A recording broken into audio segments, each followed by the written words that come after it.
안녕하세요. DJ 라니입니다. 오늘의 사연 시작해 보겠습니다. 안녕하세요. 저는 38살 예쁜 딸을 가진 한 엄마예요.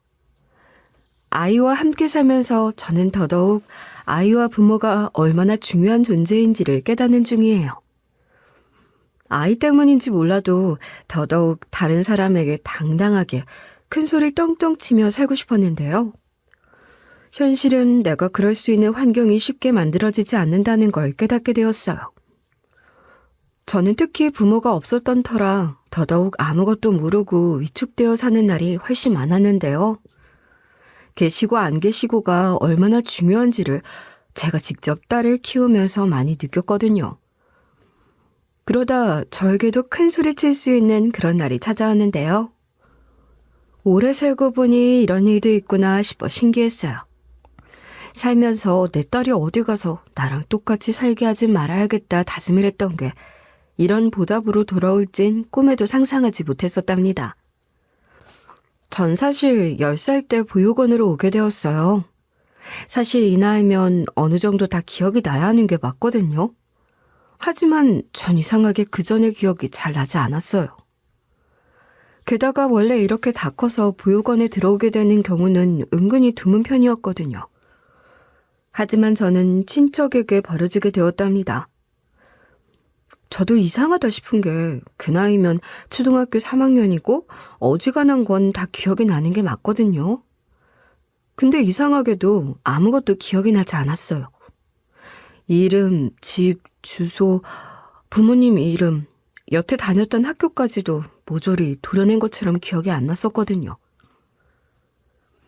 지금 생각해보면 그 전에 뭔가 크게 트라우마를 겪었기 때문에 그런 게 아닐까 하는데요.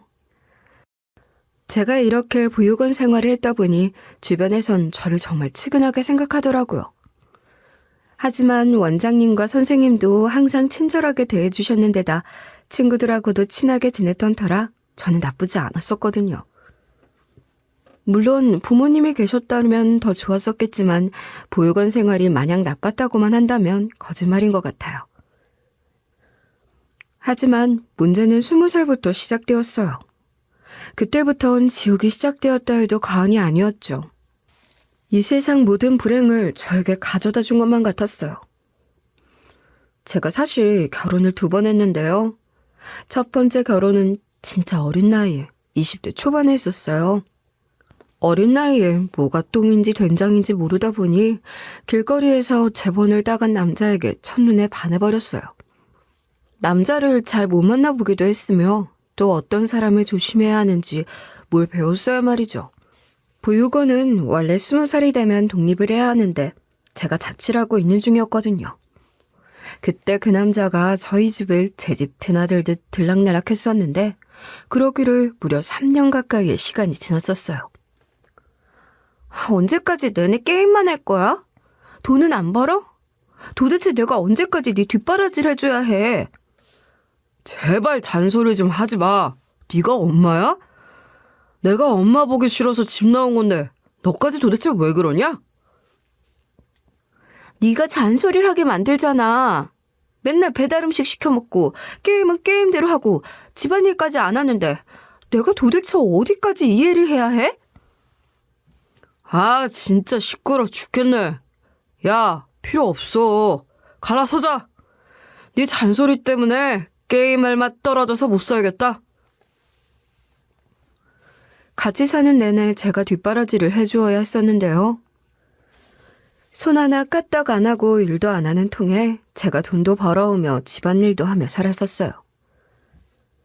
맨 처음엔 사랑하는 남자와 둘이 가정을 이룬다는 동화책 같은 상상을 하곤 했었는데 그건 정말 꿈에 그린 이야기더라고요.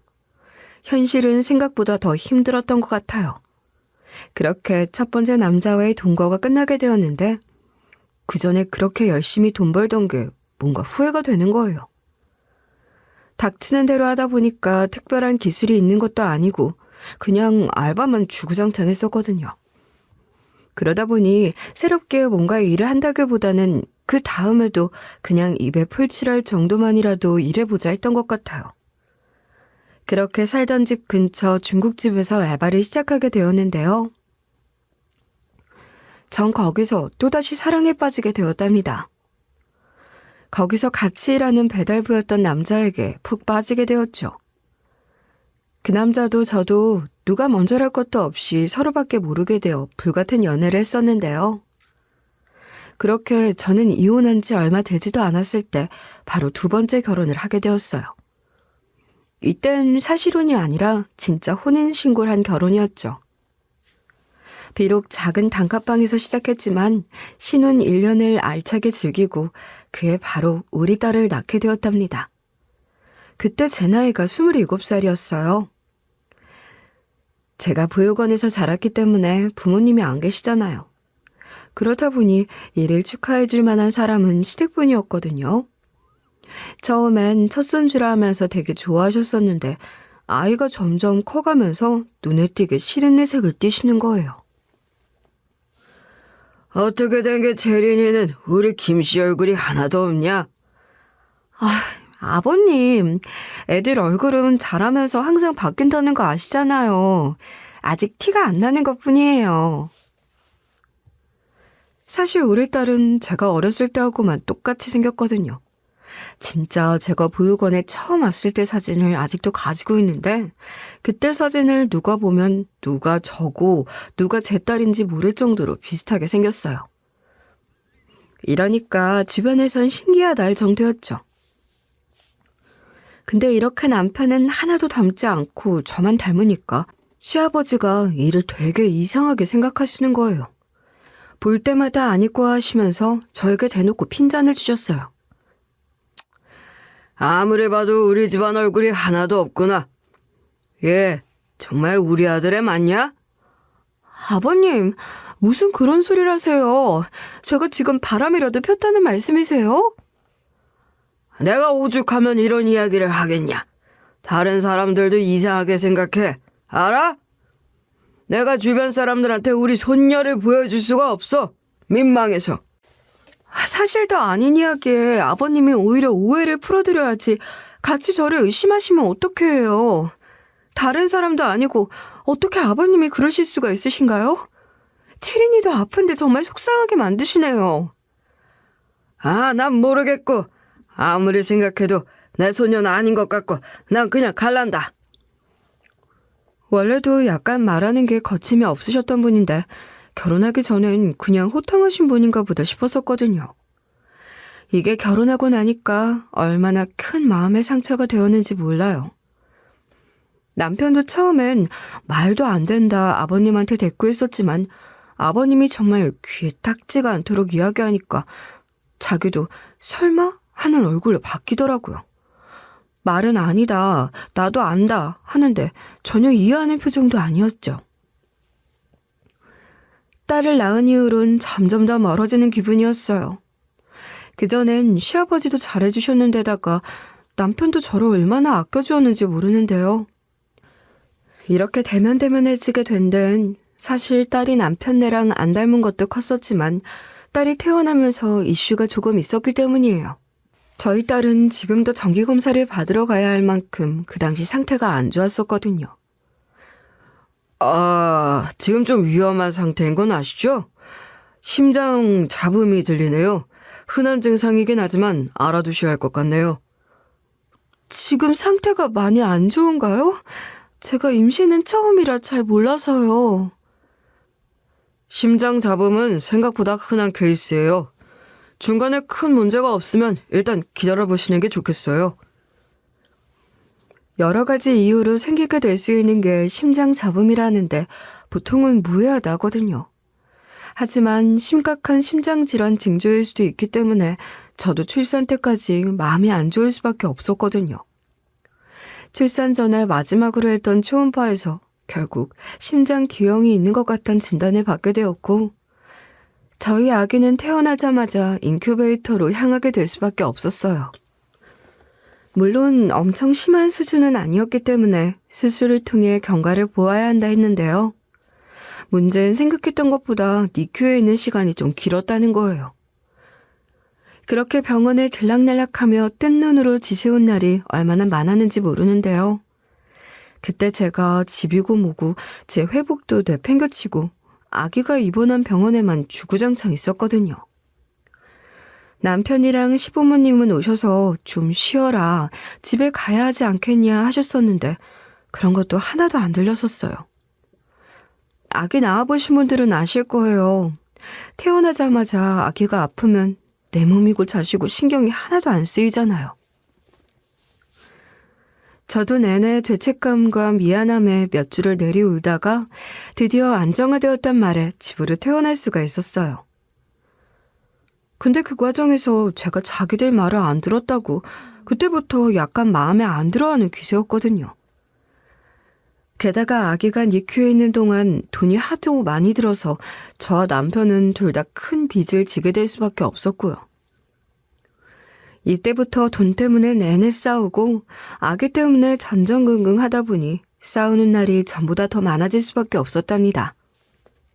도저히 남편 외벌이론 지금 빚이 감당이 되지 않아 저도 돌도 안 된 우리 아기를 어린이집에 맡겨놓고 갚아나가기 위해 열심히 일을 했어요. 사실 따로 기술이 있는 게 아니다 보니 죽음 시급이 높다 하는 곳으로 무작정 찾아가 무엇이든 했던 것 같아요. 근데 그 과정에서 남편과 얼마나 많이 싸웠는지 몰라요. 지금 상황이 이래서 입에 풀칠하기도 힘든데 남편은 아직도 저랑 만났던 중국집에서 배달일을 하는 중이었거든요. 배달일 요즘 많이 벌지 않냐 하시는데 남편처럼 한 가게에 묶여있으면 사실 원하는 만큼 수익을 기대하긴 힘들어요. 그러다 보니 저도 화가 날 수밖에 없었죠. 지금 너랑 내 수입으론 입이 제때 다 못 갚는다니까? 다른 일 찾아보면 안 돼? 항상 그 정도만 벌어오는데 임신 때부터 그랬잖아. 애초에 내가 하던 일이 이거였고 지금까진 아무 말 안 하다가 왜 갑자기 그래? 내가 말했잖아. 거기서 나오고 차라리 배달 대행업체를 가라니까? 거기가 더 돈 많이 번다잖아. 아니, 지금 사장님 배신하고 거기로 가라고? 우리한테 얼마나 잘해주셨는데. 그런 거 따질 때가 아니잖아. 이 빚은 그러면 언제 갚을 건데. 때 되면 갚아지겠지. 그리고 네가 살림을 못하니까 둘이 맞벌이를 하면서도 이렇게 빠듯한 거야. 알아? 다른 집 여자들은 나보다 적게 벌어다 줘도 알아서 살림살이 다 맞춰서 하더라. 네가 문제라고는 왜 생각을 안 해? 뭐라고 했어 지금? 나랑 다른 집 여자랑 비교하는 거야? 나도 그럼 다른 집 남자랑 비교해봐? 넌 도대체 할 줄 아는 게 뭐야? 고작 오토바이 운전하는 할 줄 아는 거 말고는 없잖아.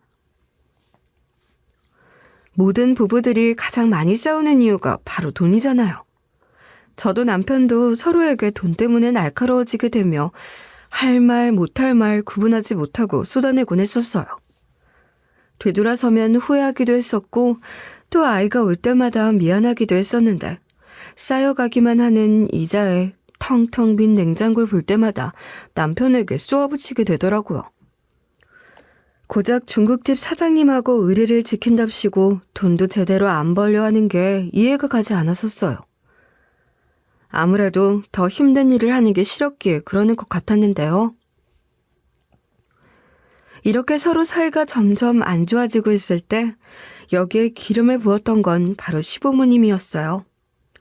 우리가 맞벌이를 하다 보니까 아기를 돌봐주러 정말 자주 오셨었는데요.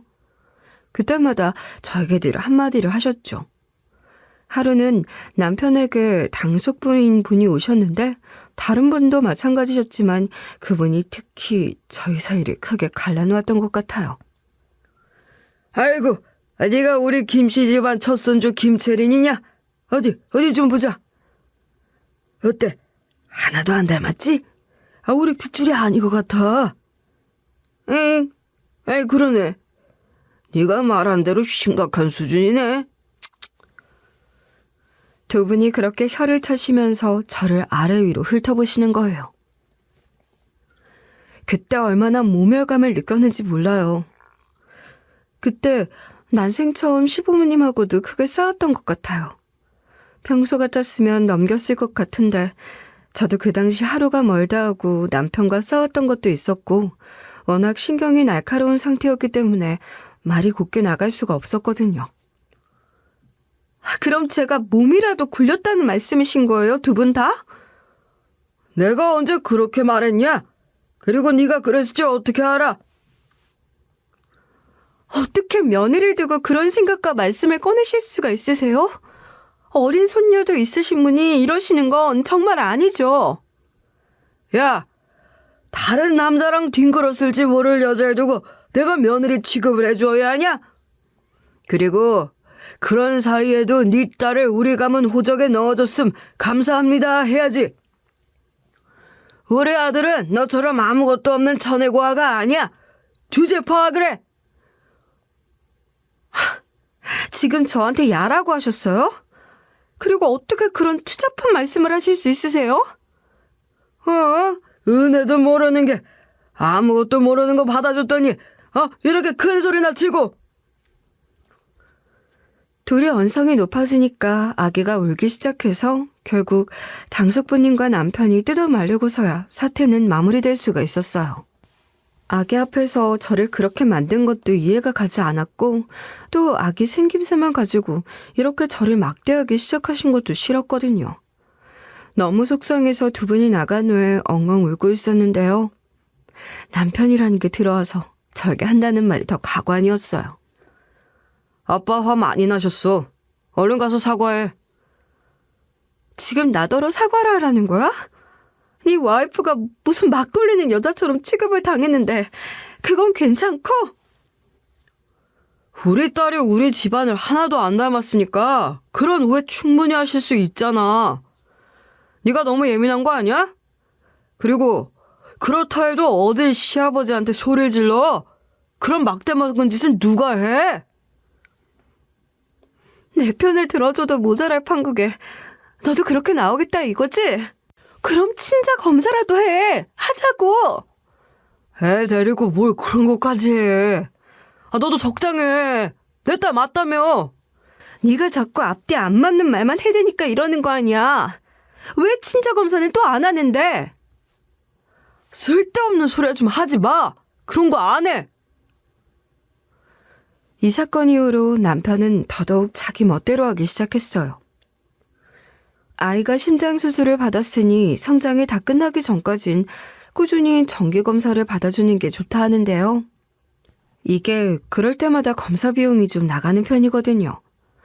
왔다 갔다 하는 것도 큰 병원까지 가다 보니 교통비가 꽤 들기도 하고요. 평소엔 모든 비용을 남편과 반반씩 냈었는데 그날 이후론 생활비부터 시작해 한 푼도 저에게 주지 않는 거예요.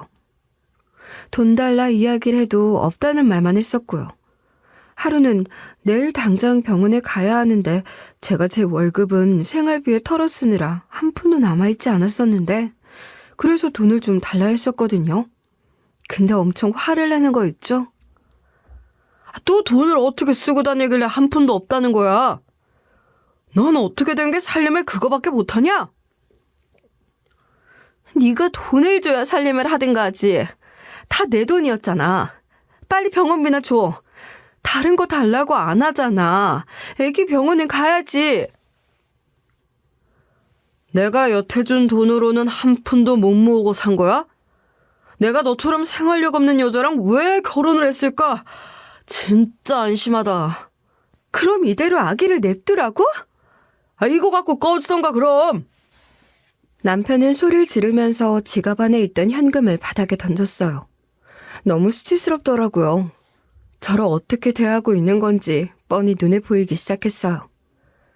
바닥에 떨어진 돈을 줍다 보니 눈물이 앞을 가리는데 도저히 안 되겠더라고요.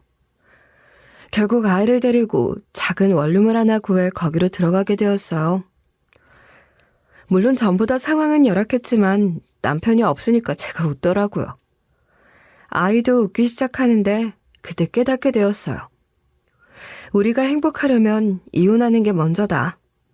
그렇게 우린 이혼 서류까지 작성하게 되었죠. 이혼한 다음에도 평탄하진 않았어요. 양육비나 병원비를 좀 달라고 할 때마다 자꾸 말을 피했었거든요. 왜 자꾸 제때 돈 안 보내? 돈 나갈 곳도 많은데 이제 겨울이야. 아기 패딩이라도 사줘야 하는데 아빠란 인간이 돈 한 푼 안 대주는 게 말이 되냐? 근데 너 왜 말을 그렇게 하냐? 내가 주기 싫어서 안 주는 거야, 지금? 네가 주기 싫어서 안 주는지 돈이 없어서 안 주는지 내가 어떻게 알아? 우리가 이혼한 건 다 그 네 말투 때문이야. 마음에 안 들어서 이번 달엔 도저히 못 보내주겠다. 뭐라고? 지금 그걸 말이라고 해? 양육비 제때 안 보내는 것도 처벌받는 건 몰라? 그래, 이혼해도 내가 애 생부로 남아있을 텐데 어디 한번 그렇게 해봐. 애 아빠를 그렇게 만들면 너 나중에 후회 안 하겠냐? 이렇게 얼토당토 않는 이야기라며 요리조리 피하는 거예요. 결국 이혼한 이후부터 제대로 돈을 받았던 적은 한 번도 없었던 것 같아요.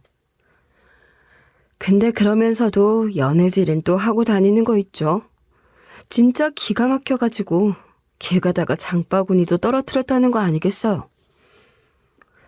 마트에서 장을 보고 집에 가는데 어떤 커플이 애교를 막 부리면서 모텔에서 나오는 거예요. 가만 보니까 전 남편인 거예요. 어이가 없어서 소리를 냅다 질렀죠. 저러고 다른 여자 만나는 거야 화도 안 나지만 저럴 돈이 있으면 돈 10만 원이라도 애한테 보태주어야죠. 야, 김민수. 여자랑 놀 돈은 있고 아기 아픈데 보태줄 돈은 없냐? 아, 깜짝이야. 너 지금 미쳤냐? 너야말로 미쳤냐? 진짜 너무한 거 아니야? 이 여자한테 말은 했냐? 너 딸 있는 거? 적당히 해. 길거리에서 쪽팔리게 대체 왜 이래? 결국 전 남편은 그 자리에서 저에게 손까지 올리게 되었는데요. 정말 기가 막히더라고요. 누구는 지금 아이에게 맛있는 거 하나도 제대로 못 사주는 판국에 저렇게 자기는 신나게 돌아다니는 걸 보니 화가 치밀 지경이었죠.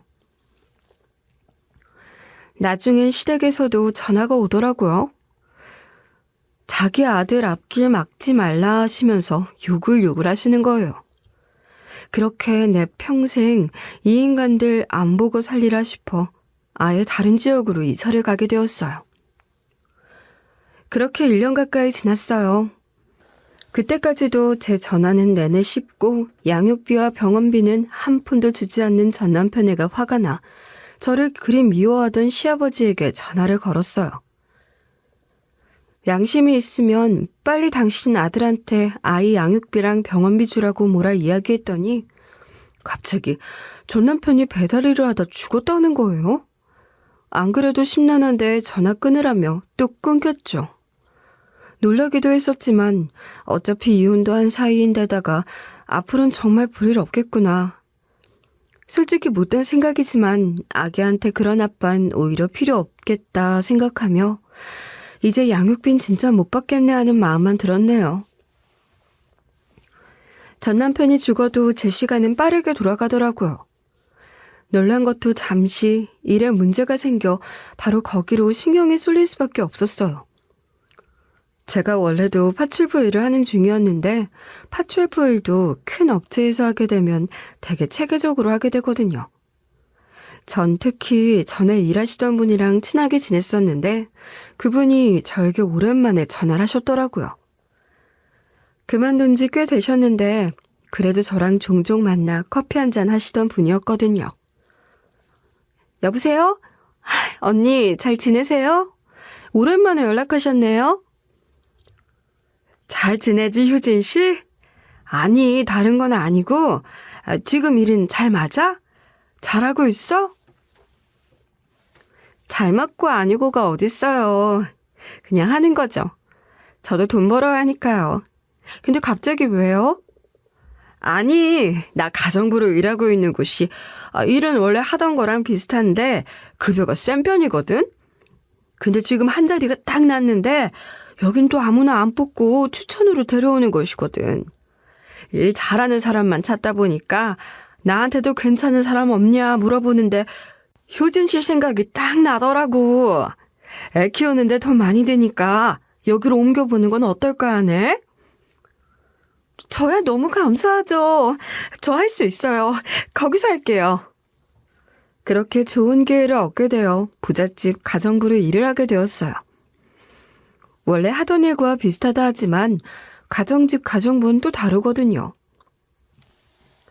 제가 새롭게 일하게 된 곳은 유명 식품기업 회장님과 그의 아내인 사모님이 살고 있는 저택이었어요. 사모님은 우울증이 심한 분이라 평소 갑질 아닌 갑질을 주로 하시지만 전 그래도 늘 친절하게 그분을 대해드렸죠. 회장님은 워낙 일이 바쁘다 보니 스쳐 지나가는 정도였답니다.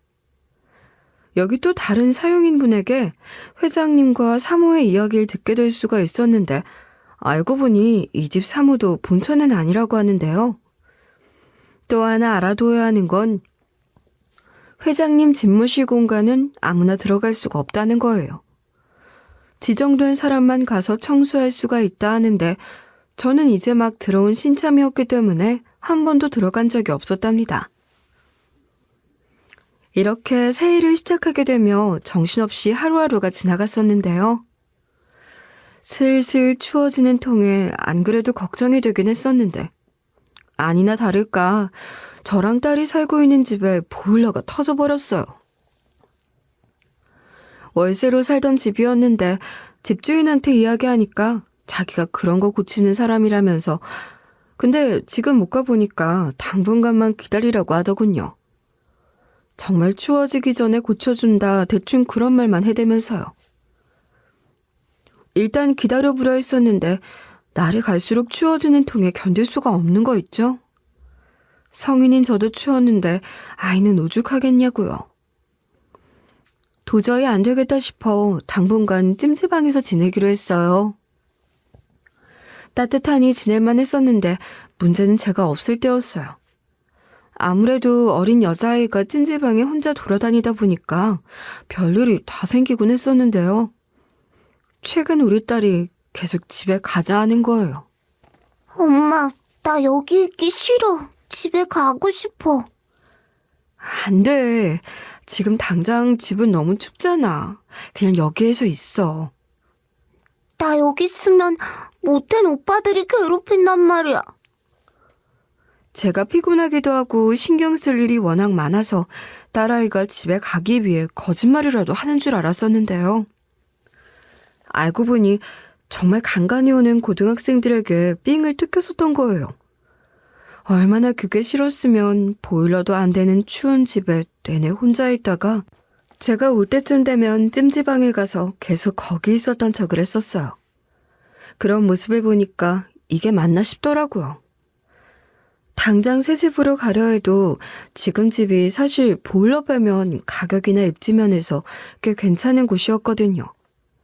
포기할 수가 없었기에 다른 방법을 찾아볼 수밖에 없었어요.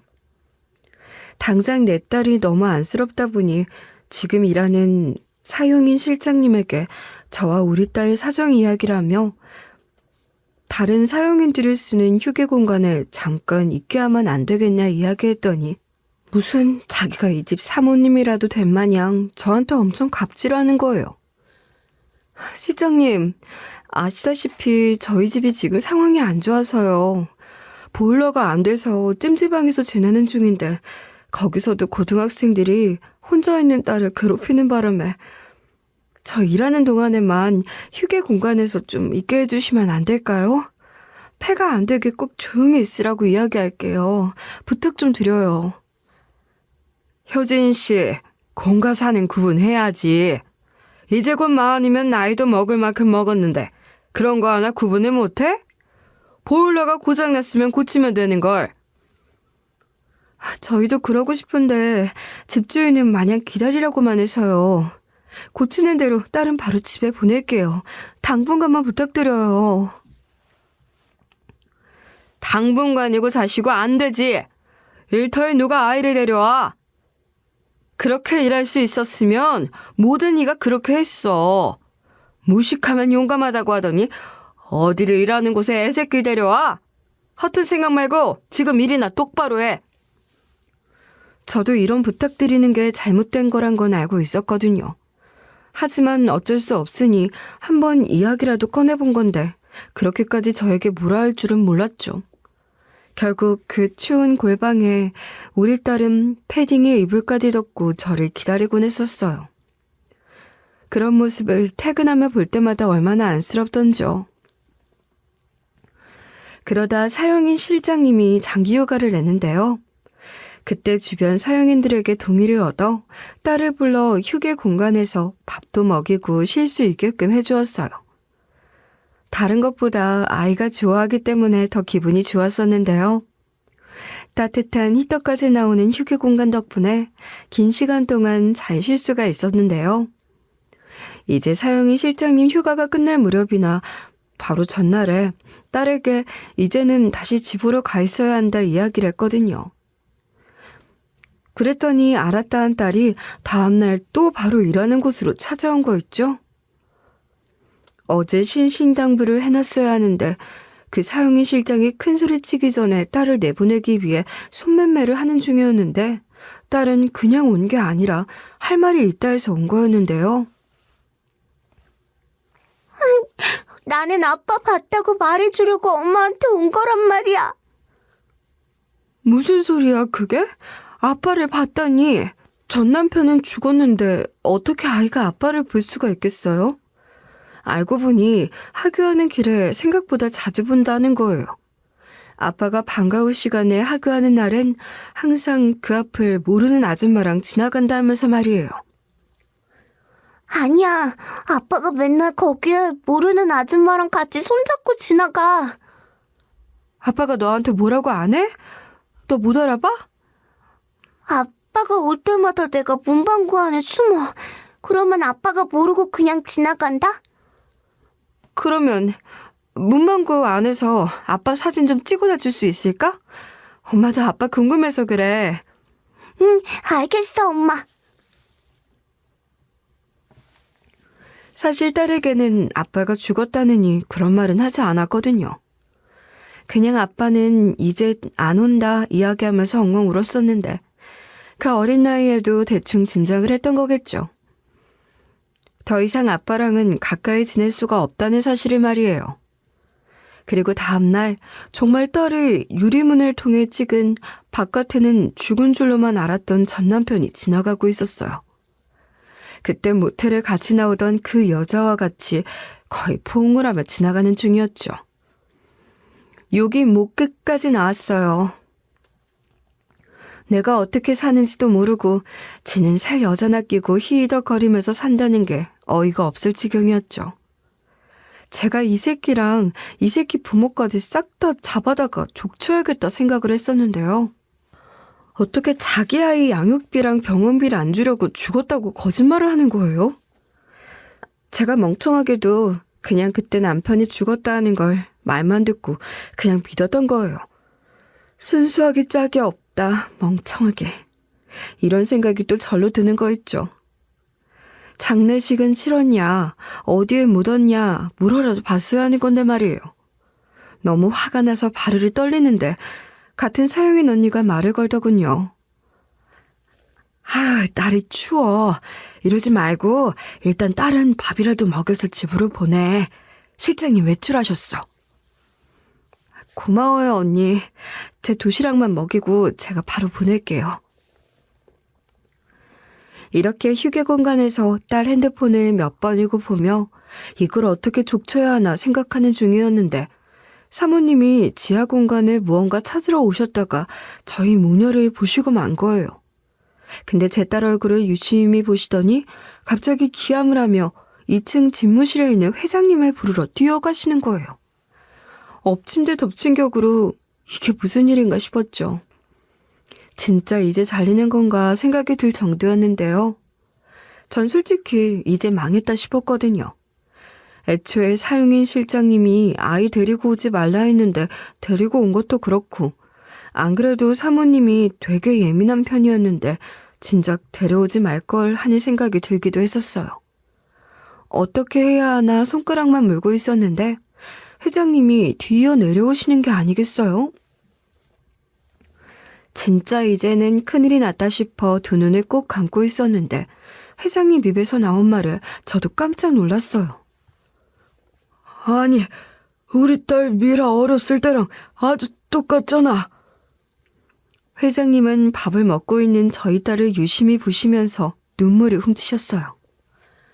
저도 이게 갑자기 무슨 일인가 싶었는데요. 이 다음에 알게 된 사실로 저는 펑펑 울며 오열을 할 수밖에 없었어요. 이 회장님이 바로 제 아버지였던 거예요. 어떻게 알았냐 궁금하실 텐데 회장님이 사실 우리 딸 얼굴을 본 다음에 저를 보고는 고개를 갸우뚱하셨거든요. 제가 지금 사실 성형수술을 좀 해서 이전의 얼굴이 많이 남아있지 않은 상태였거든요. 근데 이리저리 둘러보시더니 갑자기 제 귀 옆을 유심히 보시는 거예요. 아가씨, 혹시 귀 뒤에 빨갛게 반점 같은 거 있지 않아요? 이렇게 말씀하시는데 정말 깜짝 놀랐어요. 어렴풋이 들었던 이야기였었는데 사실 사람이 직접 내 귀를 볼 수는 없잖아요. 근데 보육원에 있었을 때 원장님이 저를 씻겨주시다 그러셨거든요. 어머, 우리 효진이 오른쪽 귀 뒤에 이거 뭐지? 왜요? 뭐가 있어요? 이상한 거예요? 아, 깜짝 놀랐네. 다친 줄 알았는데 가까이서 보니까 점이구나. 효진이 여기에 빨갛게 반점이 하나 있네. 근데 귀 뒤까지 안 보면 잘 모르겠다. 선생님도 이제 알았어. 정말 어렸을 때 들었던 이야기였는데 회장님이 딱 그 이야기를 하시는 거예요. 워낙 어렸을 때 이야기라 저도 가물가물하던 거였는데 회장님이 그 이야기를 하시니까 소스라치게 놀랐죠. 있어요. 빨간색 반점 오른쪽 귀 뒤에. 제가 오른쪽 귀 뒤를 보여드리자 회장님은 두 손에 파르르 떠셨어요. 그러면서 저에게 올해 몇 살이냐 물어보시고 말씀을 드리니 갑자기 저를 끌어안으시는 거예요. 미라야, 미라야. 아빠가 너를 얼마나 찾았는지 아니? 왜 여기서 이러고 있어? 아빠를 찾아왔어야지. 저기 회장님 뭔가 착오가 있으신 것 같아요. 저는 보육원에서 자랐어요. 보육원? 여태 보육원에 있었단 말이야? 저는 너무 얼떨떨한 거예요. 갑자기 회장님이 저에게 왜 자기가 아빠라 하는지도 잘 모르겠다 싶었고요. 근데 진실을 알게 되자 저 역시 오열을 할 수밖에 없었어요. 제가 보육원에 들어가게 된 나이는 10살이었고 그 당시 무슨 충격을 받았는지 몰라도 나이도 사는 것도 아무것도 기억나지 않는다고 했었잖아요. 그러다 보니까 지금 효진이란 이름은 보육원에서 새로 주어진 이름이거든요. 그리고 친척이 버리고 갔다 하기에 저는 부모님이 날 버리고 그렇게 친척에게 맡겨졌다가 버려진 게 아닐까 생각하고 있었기 때문에 부모님이 나타날 거라고는 생각도 하지 못했었어요. 당연히 당황스럽기도 했는데 정말 나를 고용하신 이 분들이 내 부모님이 맞나 머리가 아파왔죠. 그러자 회장님이 저와 제 딸을 데리고 집무실로 향하셨어요. 그리고 저는 안에 들어가자마자 깜짝 놀랄 수밖에 없었죠. 저희 딸 사진이 한가득 있는 거예요. 근데 다 옛날 느낌이 가득한 사진이길래 이상하다 싶어 자세히 보니 그게 전부 저였어요. 제 사진이었던 거죠. 저도 모르는 제 유년기 시절을 마주하게 되는데 소름이 끼칠 정도인 거예요. 저는 끝까지 어리둥절해 있었는데 그 사이에 저에게 친자검사라도 해보자고 이야기하셔서 그렇게 하기로 했어요. 근데 결과가 일치인 거 있죠? 진짜 제가 회장님 딸이었던 거예요. 천류는 절대 못 끊는다 하더니 제가 이렇게 다시 아빠를 만나게 될 줄 어떻게 알았겠어요. 그리고 지금 계신 사모님은 제 엄마였던 분이 맞긴 한데 친엄마는 아니었고 새엄마였던 거죠. 저에겐 배다른 동생도 있다 하는데요. 새엄마가 낳은 아들은 지금 미국에 살고 있으며 저에겐 남동생이라고 해요. 올케도 있었다 하기에 영상통화로 인사까지 하게 되었는데 이게 다 무슨 일인가 싶더라고요. 갑작스레 놀랄만한 일이 연이어 생기니 신기하기도 하며 한편으로는 풀고 싶은 문제가 하나 있었어요. 그리고 아버지에게 이야기를 했죠. 이렇게 잘 사셨으면서 도대체 왜 저를 버린 거예요? 그렇게 말씀을 들으니까 회장님과 새엄마는 눈물을 흘리시는 거예요. 그리고 그 뒤에 밝혀진 사실이 더 큰 충격이었죠. 두 분이 잘못하신 게 아니더라고요. 알고 보니까 제가 9살 때 유괴를 당했었다 하는데요. 제가 사실 다른 건 기억이 잘 안 나는데 그 당시 좀 먼 관계에 있는 친척분이 제가 학교에 있을 때 데리러 왔던 게 기억이 나거든요. 그분이 오늘 시터 이모가 바빠서 자기가 왔다 하시면서 2차 타고 같이 부모님에게 가자고 이야기하는데 그렇게 어렸을 때인데 제가 뭘 구분할 수가 있었겠어요. 엄마 아빠에게 데려다 준다 하니 그 말만 철석같이 믿고 바로 그 차에 올라타게 되었죠. 자기가 무슨 팔촌 관계에 있는 사람인데 호칭이 어려우니 그냥 아저씨라고 해 이러시더라고요. 그 당시엔 의심할 생각도 없었는데 그 이후엔 기억이 잘 안 나거든요. 제가 엄마 아빠가 보고 싶다고 내내 울었던 기억. 그리고 그분이 짜증을 내면서 니네 엄마 아빠 보고 싶으면 닥치라는 등 했던 기억이 어렴풋 나는 정도였어요. 네가 그렇게 없어져 버린 뒤에 우리도 말이 아니었단다. 범인을 잡으려고 정말 이잡듯 다 뒤졌는데도 네가 안 나오더구나. 마치 세상에서 사라진 것만 같았다. 그때만 생각하면 얼마나 끔찍한지 몰라요. 사람들이 나를 어떻게 봤었는데. 이렇게까지 네가 안 나타나는 걸 보면 너를 잘 아는 사람이 유괴를 해간 거 아니냐 이런 얘기가 나왔었는데 가족들 사이에선 네 새엄마를 다 의심하더구나. 그때 어딜 가든 나를 보며 쑥덕거리더구나. 나 역시 너를 얼마나 찾아다녔었는데 아무리 친딸이 아니었다 해도 나에게는 가족과 같은 너였다. 아무튼 제가 딱 이렇게 부모님과 지냈던 기억만 도려진 채 보육원에서 자라게 된 건데요. 그 당시 제가 사라진 걸 알게 되자 우리 집안이 발칵 뒤집히게 되었다 해도 저를 찾기 위해 별의별 방법을 다 썼다 하는데요. 경찰에 신고를 한 건 물론이며 뒷돈까지 쥐어주며 밤낮 할 것 없이 내내 찾았었다 해요. 하지만 그 당시는 지금과 같이 CCTV가 여기저기 있는 시대가 아니었거든요. 마음 먹고 숨기면 못 찾을 수밖에 없던 거예요. 특히 제가 그때 아저씨를 쫓아갔었을 때 정말 오랜 시간 동안 차를 타고 있었던 기억이 가물가물 나거든요. 그때 생각하면 저를 찾을 수 없게 아예 차에다가 두고 여기저기 옮겨 다녔었던 것 같아요. 그래도 너를 무려 1년 동안이나 찾아다녔는데 범인으로 보이는 사람은 몇 번 봤었지만 너에 대한 흔적은 찾을 수가 없었다. 내가 너를 신문에 몇 번을 냈는지 모른다.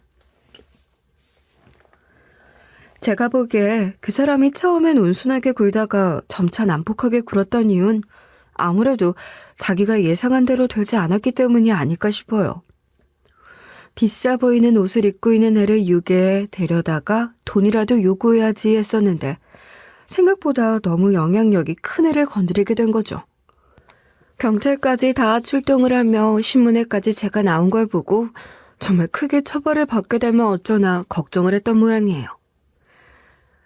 제가 살던 곳은 원래 서울이었다 하는데요. 제가 나온 보육원은 무려 여수에 있는 거거든요. 얼마나 먼 거리에 있었는지 이제 알게 되었어요. 여태 잘 지냈니? 내가 이 나이 먹을 때까지 너를 까먹을까 봐 걱정이 되어 집무실 여기저기에 네 사진도 걸어놨단다. 지금이라도 아빠가 도와줄 일이 있으면 무엇이든 말했으면 좋겠구나. 저는 다른 건 다 필요 없었어요. 이제 나도 당당하게 나의 든든한 백이 되어줄 아빠가 생기게 되었잖아요. 억울해도 아무 말도 하지 못했던 전 남편에게 모든 걸 되찾으러 큰 소리를 치러가기로 했어요. 그리고 가기 전에 다시 한번 전시댁으로 전화를 걸었죠. 통화 녹음 버튼을 켜고 말이에요. 왜 갑자기 전화질이냐? 네 목소리 별로 듣고 싶지도 않다. 마지막으로 기회 드릴게요. 밀려있는 양육비, 병원비 주세요. 몇 년 전에 이미 이야기했던 걸로 아는데 우리 아들은 죽었다고. 죽은 아들이 너한테 돈을 어떻게 주라는 거야? 그러니까 그이가 죽어서 저한테 줄 게 없다는 거죠? 그래, 지금 나 염장 지르는 거야? 전에도 말했잖아. 너한테도 니네 딸한테도 나는 땡전 한 푼 못 줘. 내 아들도 못 주니까 네가 알아서 키워. 앞으로는 전화하지 마라. 뚝 끊으시는 것까지 녹음을 하며 이제 확실한 증거도 있으니 전 남편을 잡을 때가 왔구나 싶었어요. 어떻게 해야 나에게 거짓말을 한 전 남편과 전 시댁 모두를 덮칠 수 있을까 생각하던 차에 명절날에 노리기로 했어요. 그때가 곧 구정이었는데 전 남편 때문에 그 날짜에 항상 시댁에 가곤 했었거든요. 그때를 노리기로 하고 시댁집에 있는 아파트층 계단에서 기다리기로 했어요. 역시나 제가 예상했던 11시 정도쯤에 딱 나타나는 거 있죠? 이 년놈들 시댁문 열기만을 기다렸다가 열리는 순간 바로 달려가서 전 남편에게 따져 물었죠. 죽었다며? 죽어? 죽을 사람이 어떻게 여길 와? 아니, 네가 어떻게 여기... 미쳤어? 이거 안 나? 못 나. 우리 딸 양육비랑 병원비 밀린 거 다 받아낼 때까진 나 절대 안 가. 이런 미친 여자를 봤나? 내가 진짜 그랬지? 아주 제정신이 아니라고. 아주 찰가머리처럼 나타나네. 야, 나 너 줄 돈 없어. 당장 꺼져. 쟤 뭐 하는 거야? 지금 나 때리는 거야? 전 남편은 옛버릇을 못 고치고 또 저한테 손을 올리려고 하더라고요. 그래서 오히려 더 제가 오버액션하면서 소리를 질렀어요. 그리고 그때 저와 같이 숨어있던 경호원분들이 나와주셨어요. 저에게 이러는 장면을 찍었다가 때리려 하면 나와서 말려달라 부탁을 드렸거든요. 전 남편이 저를 때리려던 손을 경호원 한 분이 팔목을 잡아 막아주셨어요. 덕분에 맞지 않을 수 있었는데요. 제가 다시 만난 아빠에게 부탁한 첫 번째 소원이었어요. 저는 둘째치고 우리 딸 서럽게 만든 건 도저히 못 참겠다고. 그 인간 족칠 수 있게 도와달라 했더니 무작정 찾아가기보다는 충분한 증거를 잡아오는 게 가장 좋다 하셔서 지금 같은 계획도 같이 짜주셨어요. 당신들 뭐 하는 사람이야? 저희는 아가씨를 지키는 업무를 수행 중입니다. 아가씨? 얘가 어떻게 아가씨야? 너 뭐야? 갑자기 웬 경호원이? 몰랐나 본데 나 행복식품 사장 딸이야.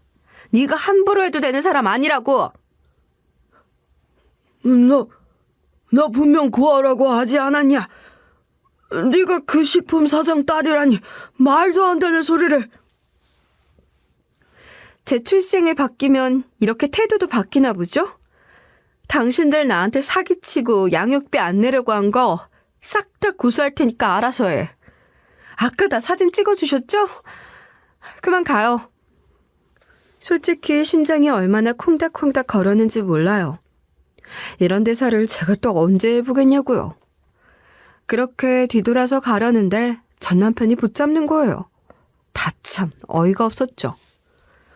제발 나 좀 봐줘. 내가 주기 싫어서 안 준 게 아니라 돈이 없어서. 돈이 없어? 저 여자랑 히히덕거리며 놀러 다닐 돈은 있고 네 딸이 죽든 살든 보태줄 돈은 하나도 없나 봐? 그게 아니라 우리 살기도 빠듯해서. 그래서 죽었다 뻥치니? 네가 사람이야? 다른 것도 아니고 네 애를 봐서라도 그랬으면 안 됐지. 제발 내가 잘못했어. 난 네가 그런 가프집 딸내미인지도 모르고. 진짜 이렇게 태도 확 바뀌는 거 네가 지금 만나는 여자한테 미안하지도 않아?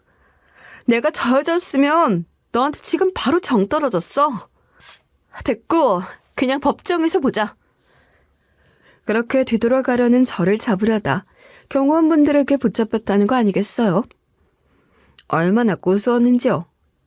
이날 난생 처음 너무너무 속이 시원했었어요.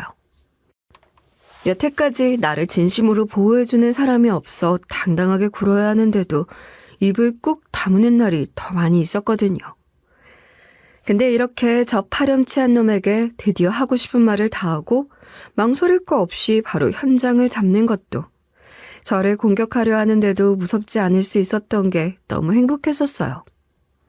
이제 정말 저도 제 딸하고 행복할 일만 남은 것 같았죠.